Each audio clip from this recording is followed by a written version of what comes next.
Uli ist schon wütend. Deswegen darf ich zurück ins Internat. Ich habe schon verstanden. Das glaube ich kaum. Du kannst bleiben. Wahnsinn. 5 Millionen. Ich bin so froh, Philipp. Und ich erst. Jetzt steht endlich nichts mehr zwischen uns.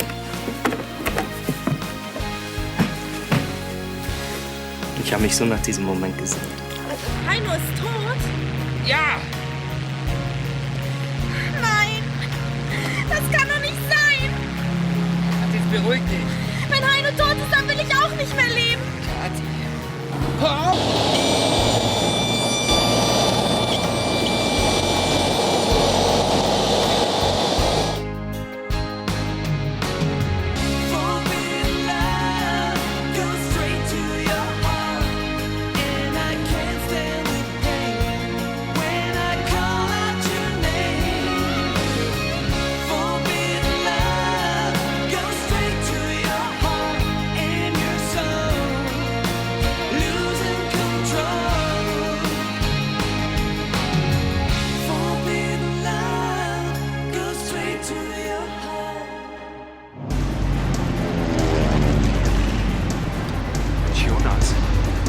Jonas, was soll das? Lass los!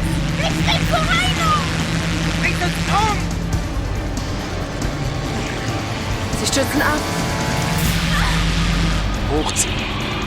Verdammt nochmal hochziehen! Oh mein Gott, wir stürzen ab! Tun Sie doch etwas! Nein, ich will nicht sterben! Bitte, ich will nicht sterben! Der Funkkontakt ist abgerissen!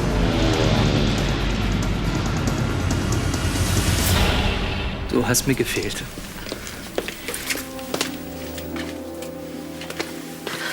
Ich hab dich auch vermisst. Trotzdem, solange Arno das Geld nicht hat, habe ich immer das Gefühl, dass was zwischen uns steht. Hast du Angst, dass ich es mir anders überlege? Nein, ich vertraue dir. Damit das so bleibt, stehe ich zu meinem Wort. Lass es uns trotzdem hinter uns bringen. Wenn du dich dann besser fühlst. Ja. Danach fahre ich direkt ins Hotel und hole meine Sachen. Das ist eine gute Idee. Also gehen wir. Wie, du willst mitkommen zu Arno? Glaubst du, ich lasse dich allein mit so viel Geld durch die Stadt laufen? Wenn dir etwas passiert, würde ich mir ewig Vorwürfe machen. Was soll mir denn passieren? Man weiß nie. Außerdem will ich die Missverständnisse endlich aus der Welt schaffen. Oder belastet dich mein Streit mit Arno nicht mehr? Doch, sehr sogar. Bist du soweit?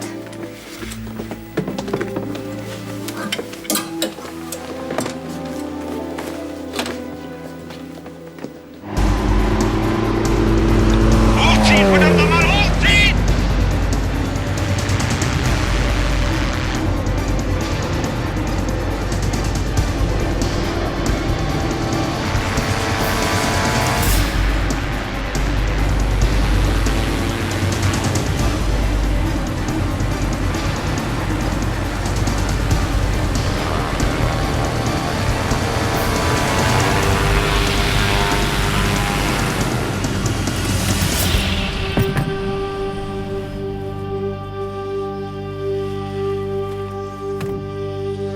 Du hast es geschafft.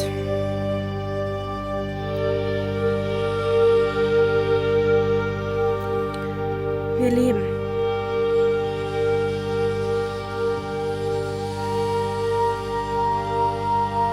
Danke. Auf Wiedersehen. Ja, Wiedersehen, wenn Sie sich demnächst an unsere Abmachung halten. Ich habe ja gar nicht gewusst, dass du so energisch sein kannst. Oh ja, das kann ich. Nimm dich bloß in Acht. Aber du kannst das auch. Findest du? Naja, wer hat den Uli die Palette O-Saft ins Haus geschickt? Nicht ich. 1:0 für dich. Schätzchen, du hattest nie wirklich eine Chance. Oh, die Täterin zieht es an den Tatort zurück. Haben Sie einen Moment Zeit? Um was geht's? Die sind für Sie. Danke. Als kleine Wiedergutmachung für das Chaos von neulich. Na, haben Sie denn aus Ihrer Aktion etwas gelernt? Du solltest sie als Kellnerin zur Konkurrenz schicken. Dann hast du bald keine mehr. Mir ist das alles ziemlich peinlich. Und, naja, vielleicht können Sie mir ja noch mal verzeihen. Ja, Unter einer Bedingung. Naja, dass Sie ab jetzt Uli informieren, wenn ich anrufe. Versprochen. Und wenn Sie sich nicht daran halten, dann schickt Ihnen Frau Schneider 2 Euro Paletten Orangensaft nach Hause. Bitte nicht. Aber ihr seid ja einige in der WG und Orangensaft ist so gesund. Und Sie sind nicht mehr sauer? Nein, jeder macht mal einen Fehler. Hm? Und? Stimmt die Summe? Du kriegst eine Quittung. Das ist nicht nötig. Es ist dein Geld. Nett, dass du dich daran erinnert hast. Es war nicht richtig, die Firma an dich mit Gewinn zu verkaufen. Das ist mir in den letzten Wochen klar geworden. Aber ich habe aus meinen Fehlern gelernt. Kannst mir noch mal verzeihen. Dafür, dass du mir wiedergegeben hast, was sowieso mir gehört? Du machst es dir wirklich zu einfach, Philipp. Was erwartest du denn noch? Übernimm endlich die Verantwortung für den Einsturz der Messehallen. Nur so können Sie Vertrauen wiedergewinnen. Wenn ich mich vor Arno stelle, bekommen wir beide keine Aufträge mehr. Philipp hat recht. Irgendwas bleibt doch immer hängen. Ich werde eine Lösung finden, die für uns beide okay ist. Versprochen. Und was Philipp verspricht, das hält er auch. Ja, du siehst ganz richtig. Philipp und ich sind wieder zusammen. Steffi zieht bei mir wieder ein. Du weißt, was du da tust. Natürlich. Ich liebe Philipp. Komm, lass uns ins Hotel fahren und meine Sachen holen. Hier ist ohnehin alles gesagt. Du bist bei mir immer herzlich willkommen. Sie natürlich auch.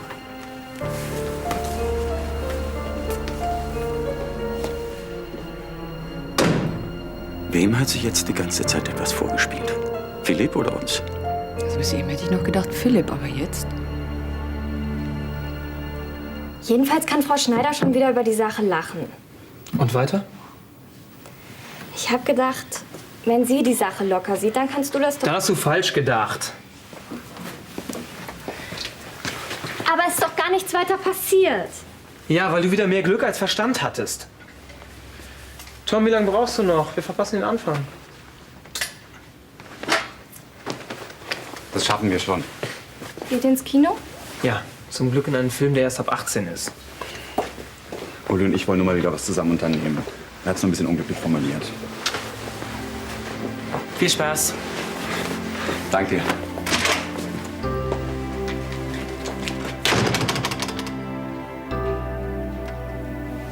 Ich kann ja verstehen, dass Uli sauer ist. Aber gleich lebenslänglich? Ich finde, er übertreibt total. Finde ich nicht. Uli hat immer zu dir gehalten. Und zum Dank sorgst du dafür, dass er fast seinen Job verliert. Ja, aber ich wollte ihm wirklich doch nur helfen. Ja, das weiß ich doch. Das bringt mich auch nicht weiter. Stimmt. Uli ist der, den wir überzeugen müssen. Du hilfst mir? Bevor du dir wieder was ausdenkst.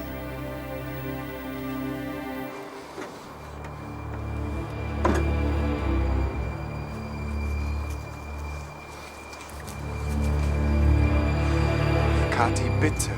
Jetzt lass sie erst mal zu sich kommen. Ich versuche mal mit Jonas zu sprechen.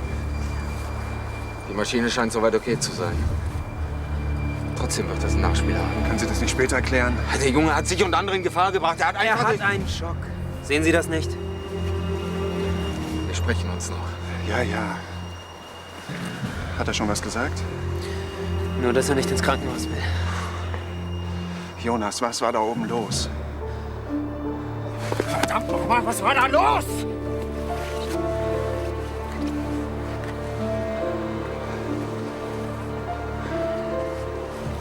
Komm, ich fahr dich nach Hause, ja? Vielleicht sollten wir sie doch in ein Krankenhaus bringen. Ein Beruhigungsmittel kann sie auch auf Friedenau zu sich nehmen. Okay, dann lass uns fahren. Jonas! Du hättest uns fast umgebracht. Das wollte ich nicht. Ich bin nicht Heino. Heino ist tot! Tot! Tot! Tot! Kapiert es endlich! Beruhigen Sie sich doch. Komm. Jonas, warte! Das ist alles meine Schuld.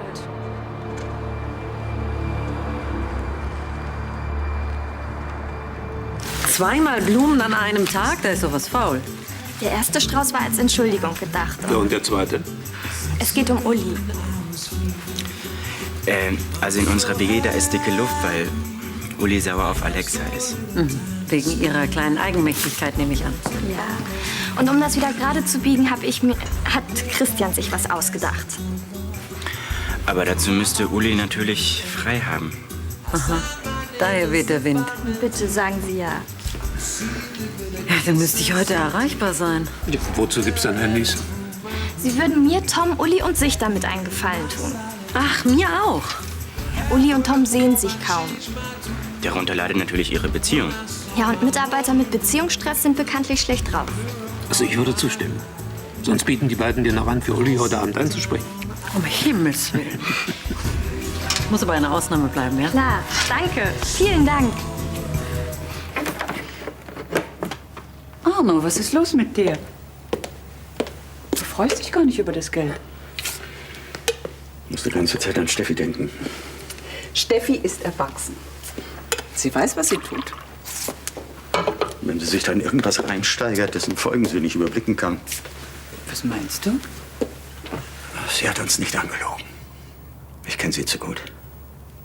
Ja, aber warum ist sie dann mit Philipp mitgegangen? Hoffentlich nicht, um ihren Triumph auszukosten. Das hätte sie auch hier haben können. Sie lässt ihn zappeln. Sie hält ihn hin, wie er sie immer hingehalten hat. Philipp wird ja nicht gerade begeistert sein, wenn er erfährt, dass Steffi ihm noch was vormacht. Wenn sie ihm das ins Gesicht sagt. Das wird sie doch nicht machen. Willkommen zu Hause. Hey, nicht so stürmisch. Aber heute Morgen waren wir doch schon viel weiter. Die paar Meter. Und grüßt mich nur so. Keine Ahnung, was du meinst. Arno hat sein Geld. Du hast deine Sachen. Es gibt keinen Grund, länger zu warten. Heute ist aber ein ganz besonderer Tag. Und deshalb sollten wir ihn auch würdig feiern. Ich möchte aber nicht mit dem Schönsten beginnen. Sondern? Mit dem Zweitschönsten. Und das wäre? Ein Candlelight-Dinner. Du denkst jetzt ans Essen? Du bist du gar nicht umzustimmen. Okay, aber lass uns wenigstens hier bleiben.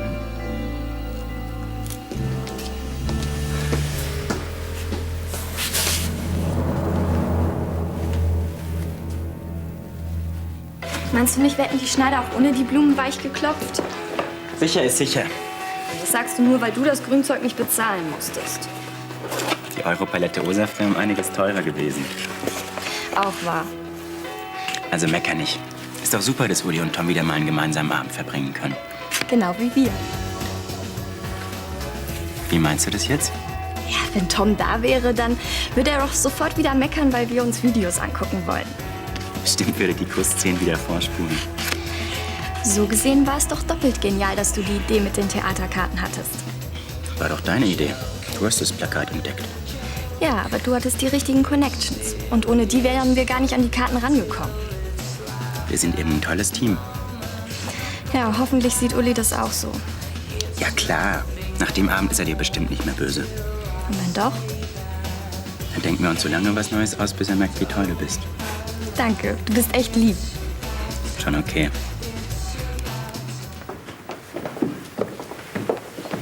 Wir gehen schon mal vor. Machen Sie Kathi bitte einen Beruhigungstee. Sofort. Gott sei Dank, da seid ihr ja endlich. Was passiert? Gleich. Es ist vorbei. Ich wollte doch bloß zu Heino. Das wissen wir. Heino. Wenn ich es richtig verstanden habe, hat Kathi versucht, Jonas und sich umzubringen.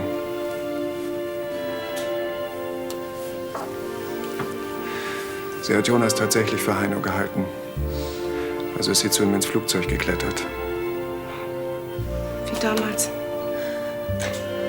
Heino ist tot. Und als sie das erkannt hat, wollte sie sich das Leben nehmen. Was ist mit Jonas? Er ist mit den Nerven total am Ende und weggerannt. Daniel ist ihm gefolgt. Hoffentlich findet er ihn. Warum bin ich bloß so feige gewesen? Du bist nicht feige. Du hast dich entschieden zu leben. Aber was soll ich denn noch hier ohne Heilung?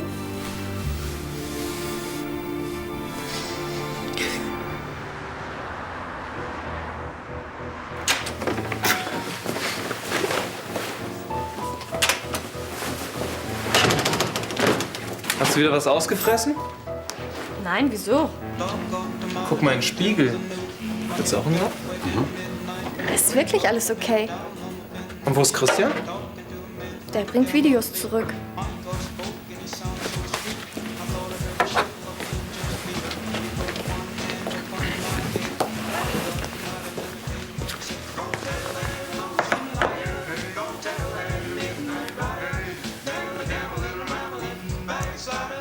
Irgendwie guckt sie anders als sonst.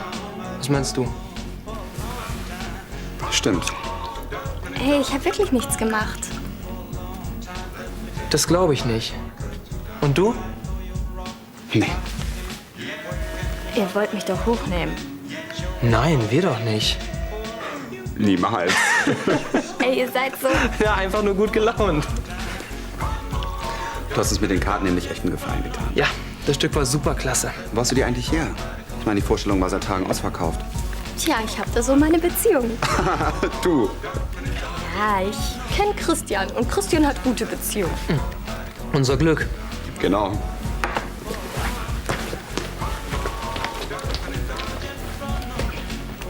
Also Tom hat sich riesig drüber gefreut. Und ich mich übrigens auch. Ja, ich habe ja auch einiges wieder gut zu machen. Ach, vergiss es. Danke. Keine Ursache. Tut mir leid. Schon in Ordnung.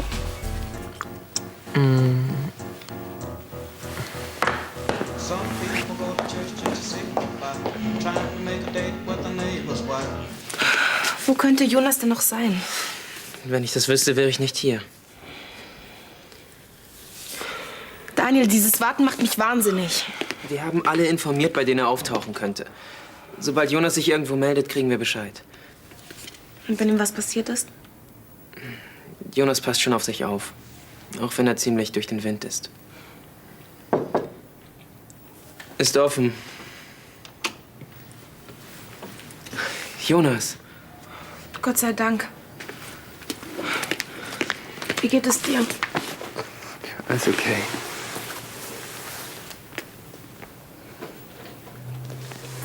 Ich hol uns mal was zu trinken, ja?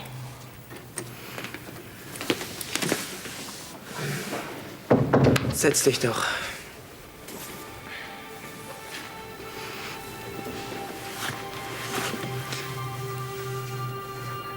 Ich wollte doch bloß helfen.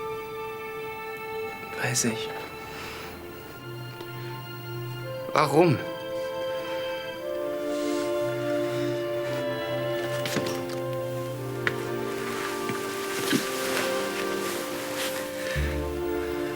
Ich habe alles falsch gemacht. Aber das ändert doch nichts daran, dass ich sie liebe. Ich weiß. Und dann verstehe ich nicht, warum sie das getan hat. Warum? Können Sie mir das sagen? Nein.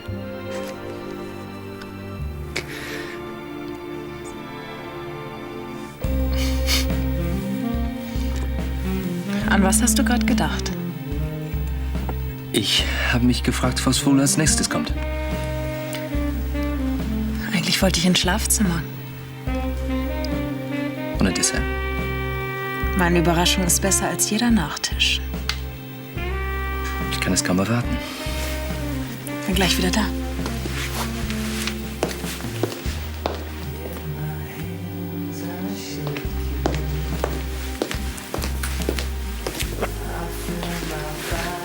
Das ist Teil meiner Überraschung.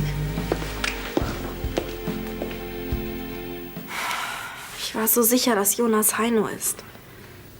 Weil du gesehen hast, was du sehen wolltest. Aber warum? Heino ist tot. Nur noch ein paar Sekunden und ich wäre bei ihm gewesen. Aber Heino hätte gewollt, dass du lebst. Glaubst du? Er hat dich geliebt. Und ich enttäusche ihn bei jeder Gelegenheit. Und Jonas muss jetzt glauben, dass ich ihm die ganze Zeit was vorgemacht habe. Ach, sowas darfst du nicht mal denken.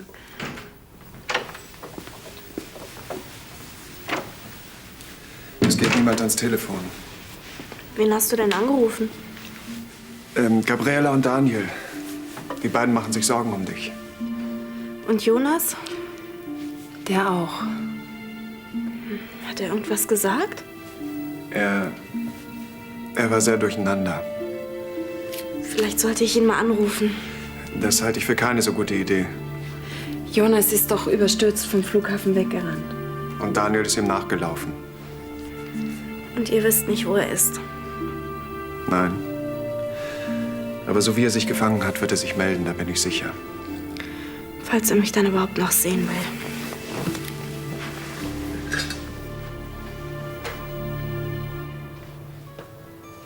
Ich hab mein Glas vergessen. Danke.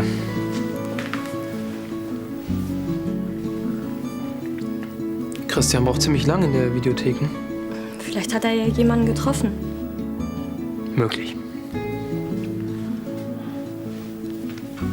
Na endlich. Du brauchst im Badezimmer länger als alle meine Ex-Freundinnen zusammen. Ja, die haben sich wahrscheinlich nie die Mühe gemacht, gut für dich auszusehen.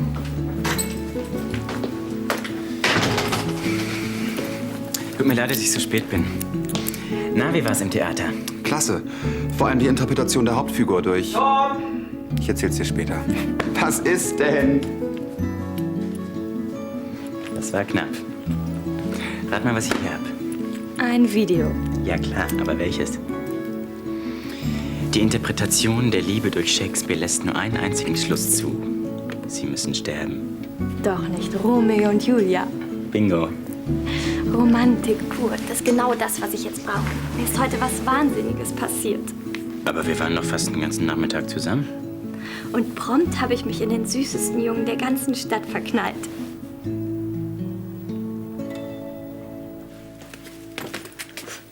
Du kannst die Augen wieder aufmachen.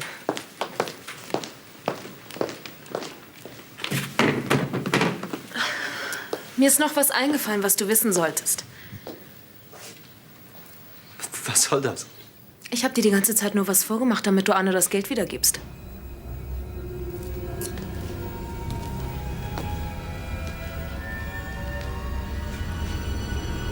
Tja, jetzt siehst du mal, wie das ist, von jemandem betrogen zu werden, dem man vertraut hat.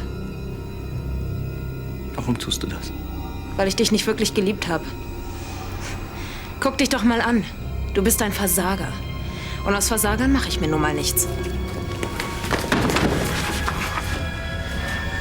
Du glaubst doch nicht im Ernst, dass ich dich jetzt gehen lasse, oder?